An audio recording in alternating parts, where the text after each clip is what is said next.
Bismillahirrahmanirrahim. Assalamualaikum warahmatullahi wabarakatuh. Alhamdulillah hamdan katsiran tayyiban mubarakan fih kama yuhibbu rabbuna wa yarda. Asyhadu an la ilaha illallah wahdahu la syarika lah wa asyhadu anna Muhammadan 'abduhu wa rasuluh sallallahu alaihi wa ala alihi wa sahbihi wa sallama tasliman katsiran. Amma ba'du.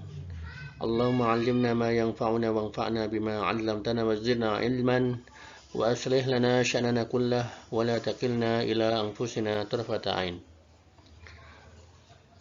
Ayyuhatul labah rahimani wa rahimakumullahu jami'an. Anak-anak yang kami sayangi, bagaimana kabar kalian? Semoga kalian semua dalam keadaan sehat dan selalu berada dalam limpahan rahmat dan lindungan Allah Subhanahu wa taala. Anak-anak, insyaallah pada kali ini kita akan melanjutkan pelajaran kita hadis sirah. Kita masuk dalam pelajaran 4. Silahkan kalian buka buku kalian halaman 17. Baik, kita mulai. Nabi Shallallahu alaihi wasallam memperbanyak makanan di hadapannya. Kisah tentang Nabi Shallallahu alaihi wasallam memperbanyak makanan di hadapannya diantaranya diriwayatkan dari sahabat Jabir bin Abdullah. Dia berkata, Abdullah bin Amr bin Haram meninggal dalam keadaan masih punya tanggungan hutang. Kemudian saya meminta tolong kepada Nabi Shallallahu alaihi wasallam untuk memintakan pembebasan hutangnya kepada pemilik piutang. Nabi Shallallahu alaihi wasallam melakukan hal itu. Namun si pemilik piutang menolaknya. Kemudian Nabi Shallallahu alaihi wasallam bersabda kepada saya, "Pergilah dan bagilah kurmamu berkelompok-kelompok. Kurma ajwah kumpulkan jadi satu kelompok, dan setan dan kurma zaid kumpulkan dalam kelompok terpisah. Setelah itu panggillah aku." Saya pun melaksanakan perintah Rasulullah SAW tersebut. Kemudian saya menyuruh seseorang untuk memanggil beliau. Setelah selesai memanggil, Rasulullah SAW menyuruh seseorang untuk memanggil Rasulullah SAW. Kemudian Nabi SAW datang, kemudian duduk di antara tumpukan kurma yang saya kumpulkan. Lalu beliau bersabda, "Takarlah untuk para pemilik piutang." Saya pun menakarnya untuk mereka sehingga saya melunasi piutang mereka semua. Sementara kurma saya masih tetap, seakan tidak berkurang sedikit pun. Masya Allah ya. Jadi setelah tadi kurma itu dikelompok-kelompokkan, kemudian Rasulullah SAW dipanggil dan datang, kemudian menyuruh kepada sahabat Jabir bin Abdullah untuk menakar kurma untuk melunasi hutang sahabat Abdullah bin Amr bin Haram. Setelah semuanya terlunasi, ternyata kurma tersebut seakan-akan masih tetap. Ya, kurma tersebut masih tetap.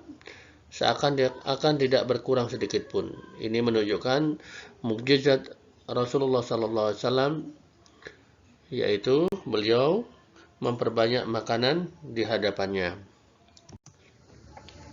Untuk kisah yang lain bisa kalian simak ya di dalam buku paket halaman 18 sampai 20. Dan sebenarnya kisah tentang Rasulullah SAW memperbanyak makanan di hadapannya ini sangat banyak. Dan itu merupakan bukti kebenaran kenabian beliau Shallallahu alaihi wasallam. Ini menunjukkan mukjizat beliau dan menunjukkan bahwa beliau adalah benar-benar seorang nabi yang diutus oleh Allah Subhanahu wa taala. Kemudian kita masuk pelajaran 5. Silakan dibuka buku kalian halaman 22. An Jabir bin Abdullah radhiyallahu anhuma qala sami'tu Rasulullah sallallahu alaihi wasallam yaqulu ta'amul wahidi yakfil isnaini wa ta'amul isnaini yakfil arba'ah wa ta'amul arba'ati yakfil samaniyat. Artinya, dari sahabat Jabir bin Abdullah radhiyallahu anhuma, ia berkata, aku mendengar Rasulullah sallallahu alaihi wasallam bersabda, makanan satu orang cukup untuk 2 orang, dan makanan 2 orang cukup untuk 4 orang. Makanan 4 orang cukup untuk 8 orang. Hadis diriwayatkan oleh Muslim. Makna hadis. Kita ta'amul wahidi, maknanya adalah makanan satu orang, yakni porsi makanan yang mengenyangkan satu orang. Yakfil isnaini, maknanya cukup untuk 2 orang, maksudnya kecukupan yang bisa memenuhi kebutuhan 2 orang. Inti dari hadis tersebut adalah anjuran untuk saling berbagi, karena berbagi itu mendatangkan keberkahan. Ada beberapa faedah yang bisa diambil dari hadis tersebut, yaitu anjuran untuk menyenangkan orang lain dengan memberikan makanan. Kemudian anjuran untuk menyantap makanan secara jamaah bersama-sama. Yang ketiga, menyenangkan orang lain dengan berbagi makanan merupakan sebab turunnya keberkahan. Sekarang kita mengenal biografi sahabat Jabir bin Abdullah. Nasabnya adalah Jabir bin Abdullah bin Amr al-Ansari al-Khazraji. Keutamaannya termasuk dari 70 sahabat yang menyaksikan Bai'at Aqabah, Bai'at Ar-Ridwan, mengikuti 17 peperangan bersama Rasulullah SAW, dan Rasulullah SAW memohonkan ampun untuknya 25 kali dalam semalam. Sifatnya termasuk ulama di kalangan para sahabat, memiliki halaqah di Masjid Nabawi. Beliau sebagai mufti pada zamannya dan mewariskan hadis sebanyak 1540 hadis. Wafatnya, beliau wafat pada tahun 78 Hijriah.